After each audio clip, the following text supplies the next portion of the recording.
নামাজ পড়তে মসজিদে যাচ্ছিলেন যুবক, কামড়ে মারল কুকুরের দল। ময়মনসিংহের নান্দাইলে একদল পাগলা কুকুরে কামড়ে ইজাজুল ইসলাম নামের এক যুবক নিহত হয়েছে।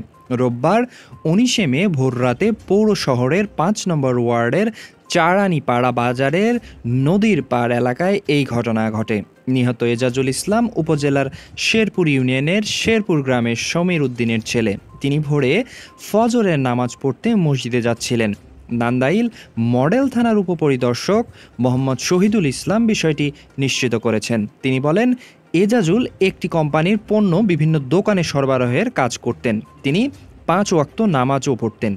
রোববার ভোররাতে বাসা থেকে নামাজ পড়ার জন্য মসজিদে যাচ্ছিলেন। পথিমধ্যে একদল কুকুর তাকে একা পেয়ে কামড়ে পেটের নাড়ি ভুঁড়ি বের করে ফেলে। এছাড়াও শরীরের বিভিন্ন অংশ কামড়ে ছিন্নভিন্ন করে ফেলে। তিনি জানান, স্থানীয় একজন নারী টের পেয়ে লাঠি নিয়ে তাড়া করলে কুকুরগুলো চলে যায়। পরে ওই নারী আশেপাশের লোকজনকে ডাকাডাকি করলে অন্যরা ছুটে আসে। তবে ঘটনাস্থলেই এজাজুলের মৃত্যু হয়। মরদেহ উদ্ধার করে নিহতের স্বজনদের কাছে হস্তান্তর করা হয়েছে বলেও জানান পুলিশের এই উপপরিদর্শক।